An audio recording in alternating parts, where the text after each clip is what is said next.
Hello and welcome to another Lawn Clippings video by Lawn Fawn. Today we are introducing our new set, Riley's ABCs. It is the next in our series of alphabets and it's so much fun to use. So let's go ahead and check it out and compare it to our other alphabets too. Riley's ABCs, like all of our alphabets, has each letter placed on a rectangular base, and all of these bases line up perfectly to spell out custom phrases, names, words, anything you can think of. One way that I love to line these letters up is to use our acrylic stamping blocks. They're really cute because they have lines on them. We have a bunch of different sizes and styles. I'll link below in the description. But you can see the lines help you line it up perfectly, and it also says Lawn Fawn here at the bottom, which is pretty cute. So right here I'm going to go ahead with one of my blocks. Put some white cardstock under there so you guys can see it. And we're going to start lining up, and we're going to spell Riley since that's the name of the set. The really great thing about this set is you can see there's capitals and there's lowercase and there's multiple sizes. So that way you can easily spell out words that have multiple vowels or letters, etc. So right here I'm going to start off with my capital R. And this is how all of our alphabets work. And I'm just going to line it up on that line just like that. So there I've got my R lined up. Then I'll take my I, and what I'm going to do is take this one rectangle and line it up with the other, just like that, and they're going to stick right next to each other. So now I'll take my L and do the same thing. I'm going to line each rectangle up next to each other. Once you have your first letter on straight, the next ones are super easy. Now I'll take my E and line it right up, and I just love how easy it is to spell out words, and it's so cute. Personalizing things is such a nice touch. And my Y. Now you'll see on the Y, it's got an extended base so that, you know, the Y goes lower than the other letters. So you just line up the top one and it'll look perfect. Here are all of our other alphabets. We have Jessie's, Smitty's, Harold's, Claire's, Sally's, and Quinn's, our largest font. So let's go ahead and stamp out Riley's so we can see how it looks compared to our other fonts. It's really bold. It's a little bit larger than Harold's, but smaller than Claire's, and it's got kind of a funky, cool feel to it, which I really love. Just to stamp out another word, I've spelled out the word happy. And you can see how fun it is. I just love the quirkiness of this font. One thing I love about alphabets is the ability to personalize anything, not only with a custom phrase, but also with someone's name. So I thought it would be fun to make a little Mother's Day place card today using Riley's ABCs. So the first thing we're going to do is stamp out this really cute flower from our set, Judy's Blooms. Then I'm going to add some quick Copic coloring with 3 different shades. I'm putting my lightest shade of pink on all over the whole flower first. And then I'm just doing some quick scribbling with my middle shade of pink there, and then blending it out with the lightest shade. The next thing I'm going to do is take the dark one and do similar motions as the medium one, but just in a smaller area, and then blend that out again. And then I'm going to go back over with my dark one further into the petals to just define some of them to give a little bit of that kind of three-dimensional look. And then I'll blend it out with my lightest color again, and it gives a pretty cute look. Next, we're going to start creating the actual place card. This cardstock piece here is 4 by 4.5, and we're going to do some creative partial die cutting. It's going to be a little bit different than the jar video I did before. I'm going to draw a pencil line at 2 inches halfway across my place card, and this is where my score line is eventually going to go. So this pencil line is just going to serve as a quick guide as I create the place card. Here is our Blissful Botanical stamp set. I just love the leaves in this set, and it has a coordinating die too that we're going to use to put this whole thing together. There are the other dies included in this set too. I'm going to use the dies and my cutout flower just to kind of see how my layout should go. And once I've decided where they're going to go, we can start stamping.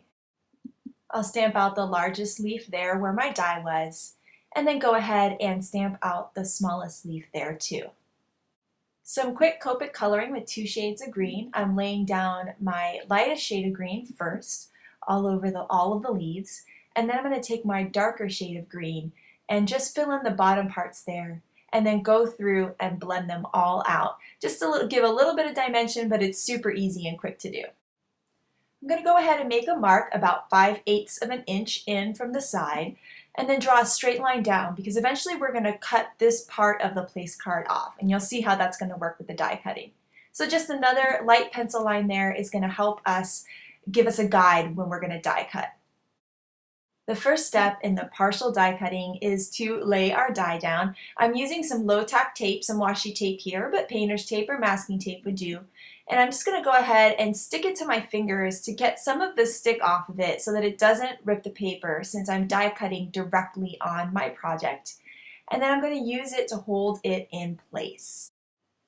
Next, I'll take out my die cutting machine. Any machine will work for this. And I'm just using my standard sandwich here. I have my 2 cutting plates. I'm going to put them both on top of each other and just slide them, just crank them through the machine just a little bit, as you'll see here. The next trick here is that we don't want to cut anything below that pencil line. So I'm going to tape this piece of cardstock down in line with the plate. To me, this is the easiest way to really line it up and just crank it through the machine. And now only that top part that's between the 2 cutting plates will cut. So you'll see here when I take it out of the machine how cool it is that it's partially die cut just on the top. Isn't that pretty? I just love it. So now the next step is to do our second leaf there. So we're going to line up the die just like before, just with some low tack tape holding it down. Then we'll take our cutting sandwich and just advance it through the machine just a little bit. And then line up the edge of our cutting mat with the pencil line that's been drawn there so that we're only cutting that little edge that's going off over the pencil line. To me, this is definitely the easiest way because I feel like it's just easy to line up with the tape holding it in place there, just right along the edge of the back of the cutting plate. Now that my piece of cardstock is secured down, I can advance it through the machine and only the part above that pencil line will cut. So it's going to look really, really cool. I just love how that looks. Now the next step is to cut with an X-Acto knife or a pair of scissors along the pencil lines up until the die cut. That way the die cut's going to hang off the edge of the place card. I just love that. And this technique would look great on any kind of card or other project, but it looks really pretty on a place card too. Now the next step is to score along that pencil line there so that we'll have the top fold for our place card.